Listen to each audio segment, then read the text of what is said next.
إن الحمد لله نحمده ونستعينه ونستغفره ونؤمن به ونتوكل عليه ونعوذ بالله من شرور أنفسنا ومن سيئات أعمالنا من يهده الله فلا مضل له ومن يضلله فلا هادي له وأشهد أن لا إله إلا الله وحده لا شريك له وأشهد أن محمدا عبده ورسوله الذي رسله الله تعالى بالحق بشيرا ونذيرا وداعيا إلى الله بإذنه وسراجا منيرا أما بعد فإن أصدق الحديث كتاب الله وخير الهدي هدي محمد صلى الله عليه وسلم وشر الأمور محدثاتها وكل محدثة بدعة وكل بدعة ضلالة وكل ضلالة في النار. أعوذ بالله من الشيطان الرجيم. بسم الله الرحمن الرحيم. قل أعوذ برب الفلق من شر ما خلق ومن شر غاسق إذا وقب ومن شر النفاثات في العقد ومن شر حاسد إذا حسد. محترم بزرگان دین، نوجوان ساتھیوں، ہر قسم کی حمد و ثنا، بزرگی و کبریائی اس اللہ وحدہ لا شریک کے لیے لائق و زیبا ہے جو ساری کائنات کا خالق اور مالک ہے۔ درود و سلام نازل ہو تمام انبیاء علیہ الصلاۃ والتسلیم پر، خصوصاً ہمارے نبی محمد صلی اللہ علیہ وسلم کی ذات گرامی پر، جنہیں اللہ رب العالمین نے قیامت تک کے لیے آخری نبی اور رسول بنا کر بھیجا۔ اس مختصر سے حمد و ثنا کے بعد خطبہ مسنونہ میں قرآن کریم کی چھوٹی سی سورت سورۃ الفلق آپ کے سامنے پڑھی گئی۔ اس کے بعد سورۃ الناس ہے۔ سورۃ الناس کے اختتام کے ساتھ ہی قرآن مجید کی آیات کا یا سورتوں کا سلسلہ ختم ہو جاتا ہے۔ یہ سورہ فلق، سورہ ناس بہت سارے اعتبار سے ہماری زندگی میں بہت ہی اہم اور ضروری صورتیں ہیں۔ یہ صورتیں بہت چھوٹی ہیں، بہت مختصر ہیں، سب کو یاد ہے۔ یہ صورتیں سب کو یاد ہیں، لیکن اس صورت کے اندر، ان دو صورتوں کے اندر اللہ رب العالمین ہماری دنیاوی اور اخروی زندگی کے کامیابی کے اتنے راز رکھے ہیں کہ اگر انہیں تفصیل سے بیان کیا جائے تو مہینوں درکار ہوں گے، کیونکہ قرآن مجید اللہ تعالیٰ کا کلام ہے اور ایک معجزہ ہے۔ ایسا کلام دنیا کے اندر کوئی لا نہیں سکتا، کوئی پیش نہیں کر سکتا۔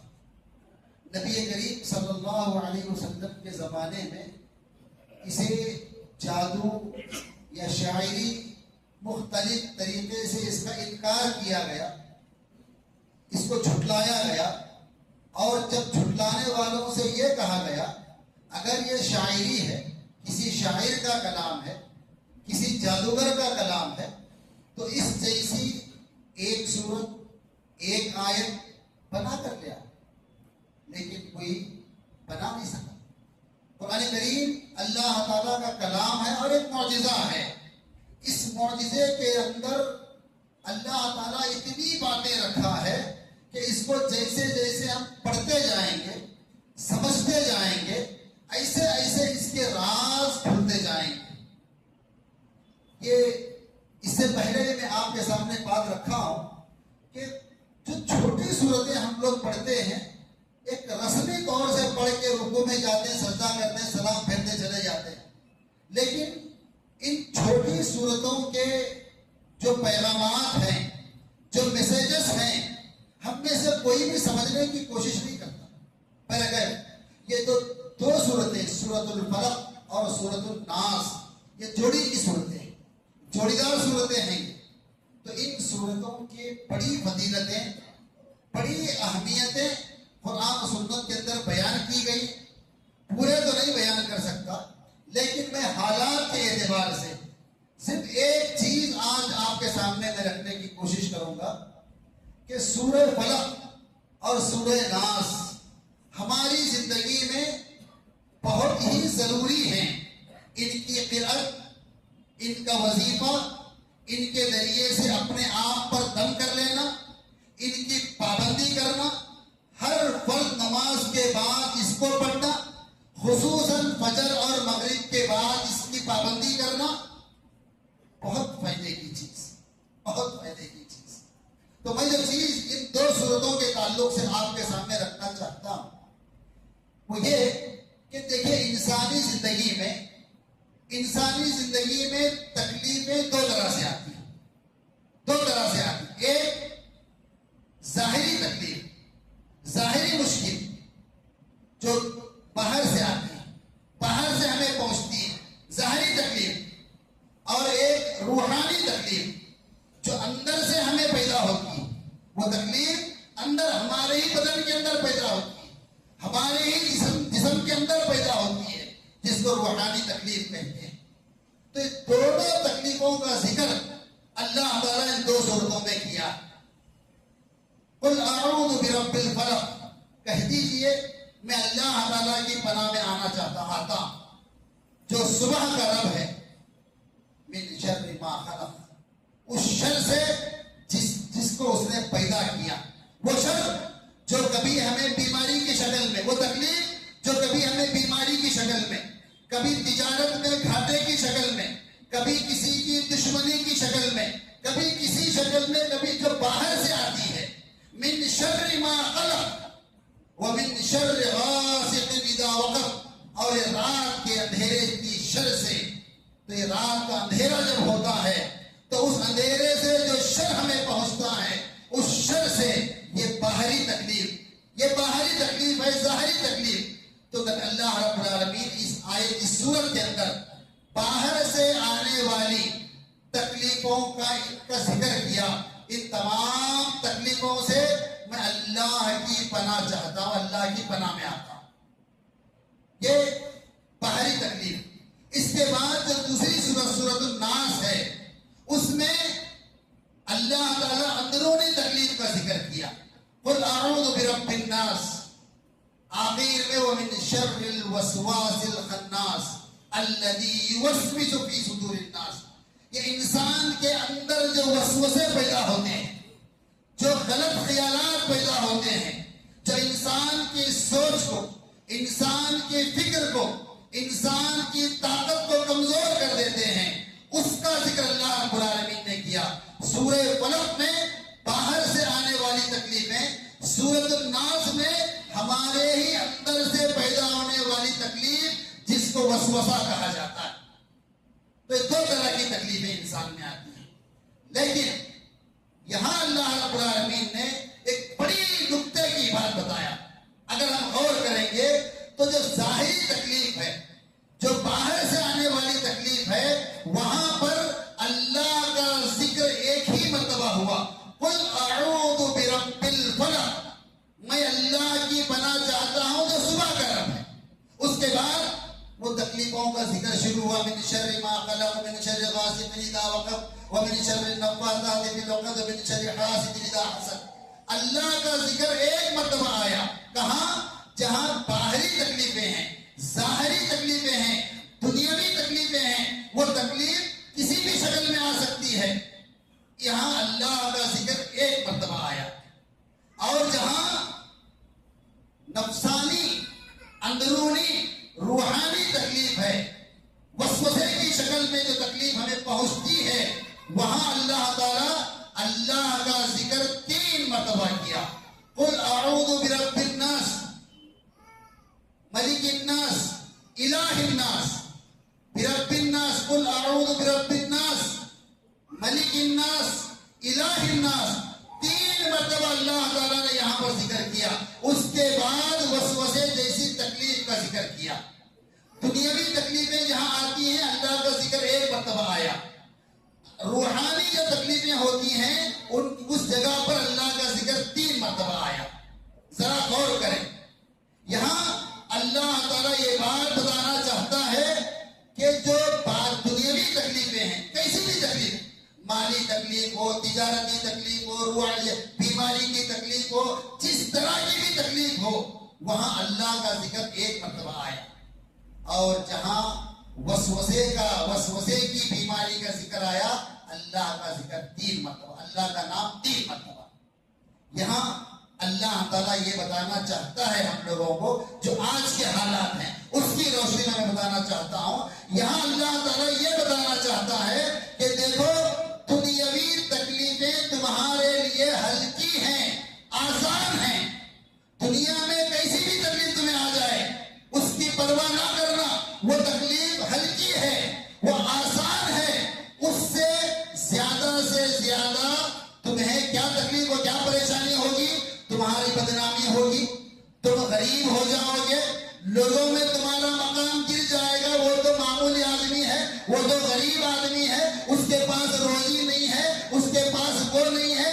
دنیا میں تمہارا درجہ تھوڑا سا گھٹ سکتا ہے، اس سے بڑھ کر کوئی اور نقصان نہیں ہو سکتا دنیاوی تکلیف سے۔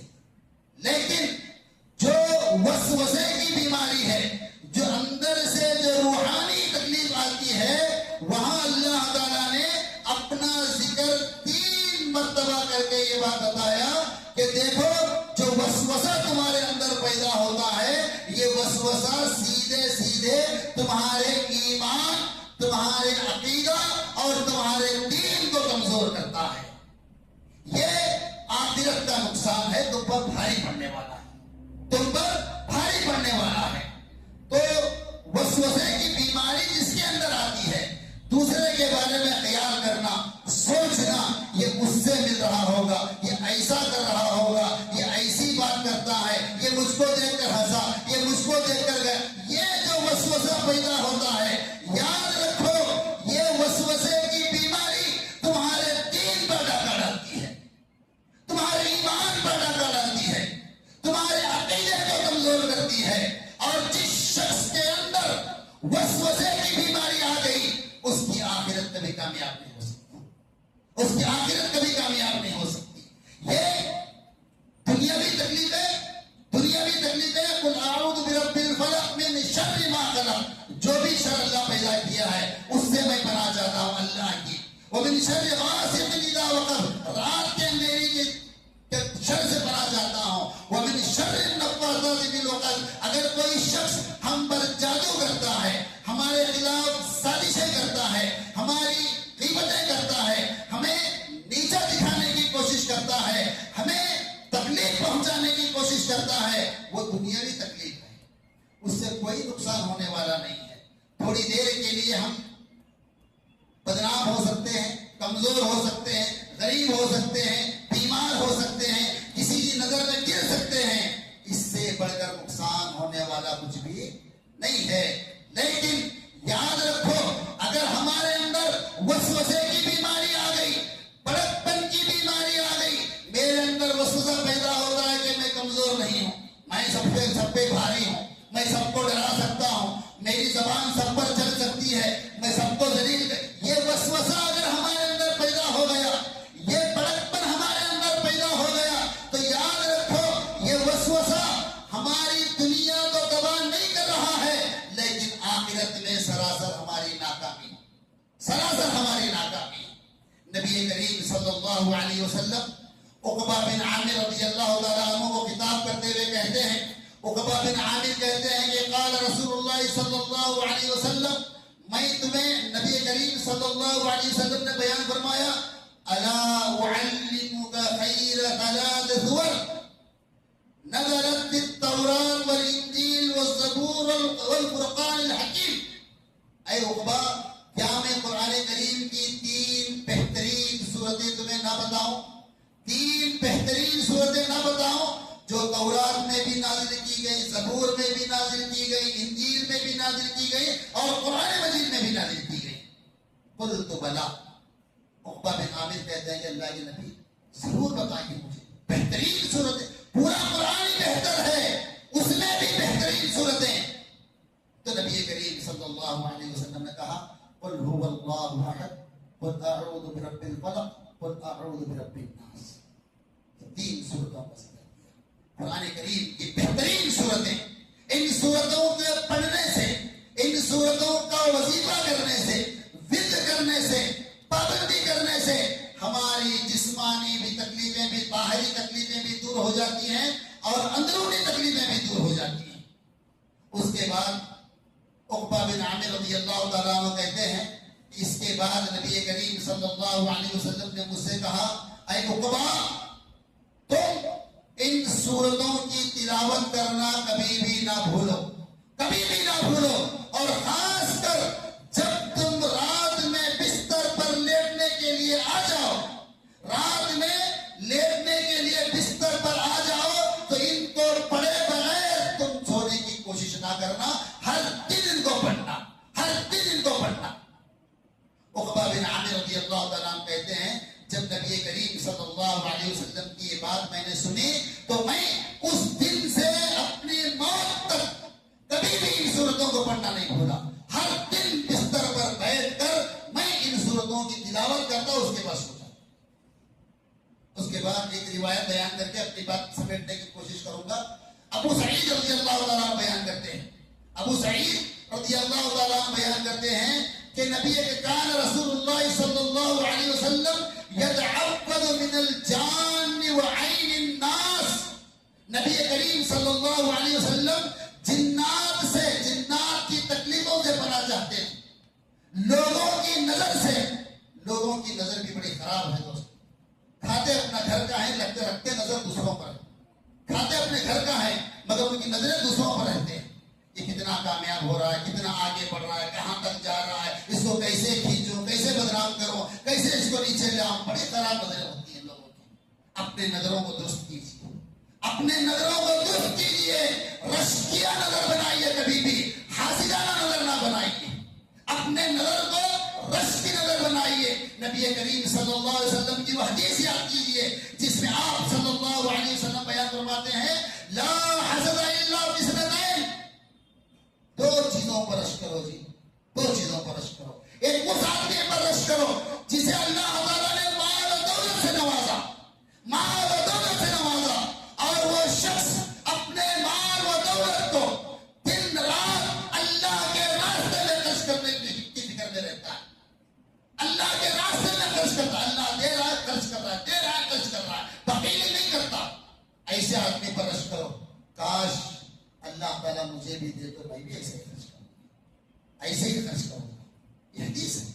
لا حسد الا فی اثنتین، رجل آتاہ اللہ مالا فسلطہ علی ہلکتی. اللہ کسی کو مال دیا اور اپنے مال کو دن اور رات اللہ کے راستے میں خرچ کرتا ہے، اس پر رشک کیجیے. آج ہم کیا کرتے ہیں؟ دیکھو میرا دوست میرے سے کتنا آگے بڑھ گیا، کتنا میں بھی پڑھنا چاہیے، میں بھی پڑھنا. مال جمانا، کمانا، جمانا، کمانا، جمانا، 1 سے 2، 2 سے 4، 4 سے 8 پراپرٹی بنانا. اللہ کے راستے میں خرچ کرنے کی توفیق انہیں نہیں ہوگی، بلکہ بات کسی اور طرف جا رہی. دوسرا وہ آدمی جس کو اللہ تعالیٰ علم دین عطا کیا اور وہ اپنے علم دین سے ہر وقت دین کی خدمت کرتا ہے، دین کی خدمت کرتا ہے. ایسے آدمی پر رشک کیجیے. کاش مجھے بھی دین کا علم آ جائے تو میں بھی دنیا سے کٹ کر دین کا ہو جاؤں، دین کا ہو جاؤں. رشک کیجیے ایسے لوگوں پر. لیکن لوگ ایسے لوگوں سے چلتے ہیں، ایسے لوگوں کے خلاف سازشیں کرتے ہیں. کہا بھائی مولوی صاحب بہت آگے بڑھ رہے ہیں، مولوی صاحب کی ترقی ہو رہی، لوگ جلتے ہیں آدم کتنی مثالیں پیش کریں. نہیں, اللہ کے نبی کہتے ہیں رش کرو ان پر. یہ لوگ ایسے ہیں دو آدمی مالدار اور اہل علم جن پر رش کیا جا سکتا ہے. تو نبی کریم صلی اللہ علیہ وسلم عقبہ بن حضرت ابو سعید کہتے ہیں نبی کریم صلی اللہ علیہ وسلم کچھ کلمات کو اپنا کر جنات کے شر سے اور لوگوں کی نظر بد سے ہمیشہ پناہ مانگتے تھے, ہمیشہ پناہ مانگتے تھے. حتی نزلت قل اعوذ برب الفلق قل اعوذ برب الناس, یہاں تک کہ قل اعوذ برب الفلق قل اعوذ برب الناس نازل ہوئی. یہ دو صورتیں نازل ہوئی. فلما نزلتا, جب یہ دو صورتیں نازل ہو گئی, اخذ منهما وترك ما سواهما, تو اپنی حفاظت کے لیے اللہ کے نبی صلی اللہ علیہ وسلم صرف ان دو صورتوں کو اختیار کر لیا. ظاہری تکلیف, اندرونی تکلیف, دونوں کی حفاظت کے لیے اللہ کے نبی صلی اللہ علیہ وسلم ان دو صورتوں کو اپنا لیے. وہ ترک ما سواہما, اس کے علاوہ جتنے بھی کلمات, جتنے بھی وظائف پڑھتے تھے سب چھوڑ دیے اللہ کے نبی. اتنے اہم ہیں یہ ہمیں ہماری بیمار تکلیفوں سے بچانے کے لیے, تکلیفوں سے بچانے کے لیے. تو حضرات, یہ سورۃ الفلق اور سورۃ الناس ایسی دو صورتیں ہیں جو آج ہمیں دنیاوی تکلیفوں سے بھی محفوظ کر سکتی ہیں, آخرت کی تکلیفوں سے بھی محفوظ کر سکتی ہیں. چونکہ میں 2-3 دن سے سفر میں تھا, ایسا تو حالات ماحول جانتے ہیں, 2-3 دن سے مسلسل میں صبح سے شام تک سفر تھا. تو حالات یہ سننے کو ملے کہ ہر جگہ پر بہت تکلیف ہے, بہت پریشان ہے, کوئی مالی پریشانی, کوئی جسمانی پریشانی, کوئی بیماری کی پریشانی, سب جگہ یہی باتیں چل رہی, ہر جگہ یہی باتیں چل رہی. تو میں نے سوچا کہ اپنے مسلی حضرات کو اس بات سے باخبر کروں کہ ہم میں سے بھی بہت سارے لوگ پریشان ہوں گے, کوئی طبیعت کو لے کر, کوئی تجارت کو لے کر, کوئی معاملات کو لے کر, کوئی گھر کو لے کر, کوئی دوست کو لے کر, کوئی اسکول کو لے کر, کوئی تعلیم کو لے کر, الگ الگ پریشانیاں ہوں گی جو ظاہری ہیں, اور کچھ لوگ اندرونی تکلیفوں میں بھی مبتلا ہوں گے. ان دونوں تکلیفوں سے نجات پانے کے لیے حضرات ان دو صورتوں کی تلاوت اپنے اوپر لازم کر لیجیے, اپنے اوپر لازم کر لیجیے. نبی کریم صلی اللہ علیہ وسلم کی وہ نصیحت ابو سعید رضی اللہ تعالیٰ عنہ کو, عقبہ بن عامر رضی اللہ تعالیٰ عنہ کو, ان دونوں صورتوں کو پڑھے بغیر سونا نہیں.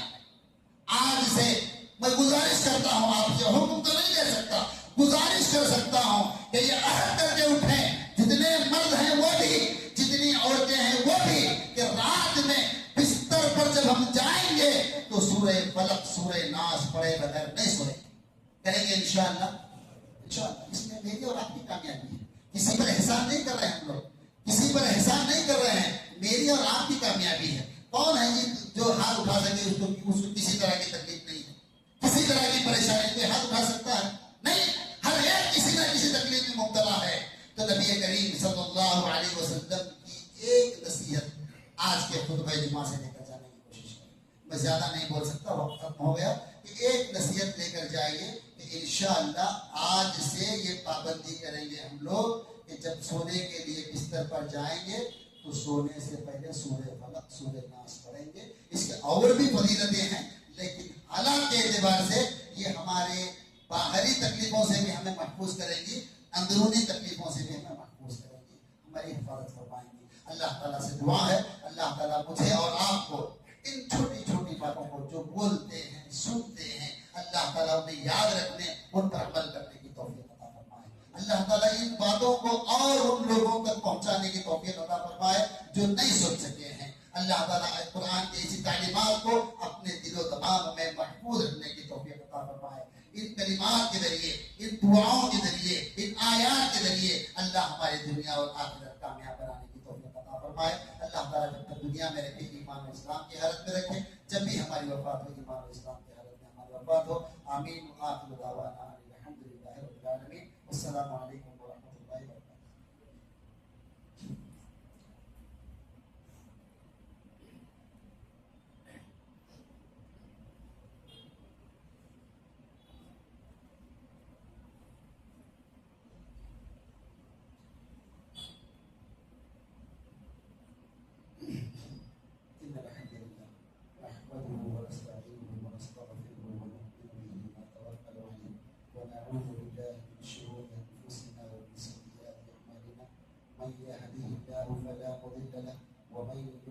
يضلله فلا هادي له وأشهد أن لا إله إلا الله وحده لا شريك له وأشهد أن محمدا عبده ورسوله. محترم حضرات، ایک ضروری اعلان میں آپ کے سامنے کرنا چاہتا ہوں، وہ یہ ہے کہ جب ہم مسجد ابو طلحہ کی توسیع کے لیے ادھر ادھر تعاون کے لیے جا رہے تھے تو اللہ کے فضل و کرم سے کچھ مقامات ایسے ملے جہاں پر لوگوں نے اجنبی ہونے کے باوجود، ہم کو پہچانتے نہیں تھے، پہلی ملاقات ان سے تھی، اجنبی ہونے کے باوجود بڑے اچھے سلوک کے ساتھ اچھے انداز میں ہمارے اس مسجد کے لیے تعاون کروایا اور جمعہ کا موقع دیا، انہوں نے خصوصی ملاقاتیں کروائی اور بہت سارا تعاون کیا۔ اس میں سے ایک جگہ جو ہے دھارواڑ جو کرناٹک کا علاقہ ہے، تو وہاں کے لوگوں نے بڑے خوش اسلوبی کے ساتھ ہمارا تعاون فرمایا، اللہ ان کو جزائے خیر عطا فرمائے۔ اور آج وہ لوگ جو ہے اپنی مسجد کی توسیع اور تعمیر کے سلسلے میں ہمارے یہاں تعاون کے لیے حاضر ہوئے ہیں۔ تو یہ مسجد محمدی وہاں کی مرکزی مسجد ہے، یہاں کی خدمات دیکھیں گے تو آپ دل سے خوش ہو جائیں گے، اتنی خدمات ماشاءاللہ، ایک مسجد ہے خدمات بہت ہو رہی ہے وہاں پر، ہر طرح کی خدمت ہو رہی ہے۔ تو وہ لوگ توسیع کے سلسلے میں زمین خریدے جس کی کل قیمت رجسٹری کے ساتھ 40 لاکھ روپئے ہے، وہ رقم احباب خیر کے تعاون سے جمع کرنی ہے۔ تو جیسے ہم وہاں پہنچے تھے، جب ہمیں معلوم ہوا تو ہم نے ان کو یہاں بلوایا ہے اور آج آپ کی خدمت میں حاضر ہے۔ میں آپ لوگوں سے معتبرانہ گزارش کرتا ہوں کہ آپ مسجد محمدی اہل حدیث دھارواڑ کے لیے دل کھول کر تعاون فرمائیں، اور الحمدللہ یہ مسجد صرف مسجد نہیں، ایک مرکز ہے۔ ہم نے وہاں جا کر دیکھا ہے کافی کام وہاں سے ہوتے ہیں، ایسی جگہوں کو مرکز کہا جا سکتا ہے جہاں اس اتنے سارے کام ہوتے ہیں۔ تو مسجد محمدی کے احباب آپ کی خدمت میں آئے ہوئے ہیں، میں آپ سے گزارش کرتا ہوں چاہتے ہوئے آپ میں سے ہر آدمی اپنی طاقت کے مطابق تعاون کرتے ہوئے جائیں، کوئی آدمی خالی ہاتھ نہ جائے۔ ایک بہترین موقع ہے جنت میں کامیابی حاصل کرنے کا، جنت میں داخلے کا، جنت میں اپنا مقام بنانے کا، آخرت کی کامیابی حاصل کرنے کا۔ انشاءاللہ میں امید کرتا ہوں کہ آپ میں سے ہر آدمی اور ہر خاتون اس مسجد کے لیے تعاون کرتے ہوئے جائیں گے انشاءاللہ۔ ان اللہ و ملائکتہ یصلون علی النبی یا ایھا الذین آمنوا صلوا علیہ وسلموا تسلیما۔ اللهم صل علی محمد وعلى آل محمد كما صليت على ابراہیم وعلى آل ابراہیم انك حمید مجید۔ اللهم بارک علی محمد وعلى آل محمد كما باركت على ابراہیم وعلى آل ابراہیم انك حمید مجید۔ ان اللہ یأمر بالعدل والإحسان وإيتاء ذی القربى وینہی عن الفحشاء والمنکر والبغی یعظکم لعلکم تذکرون۔ اذکروا اللہ یذکرکم وادعوہ یستجب لکم ولذکر اللہ تعالی اعلی وجل۔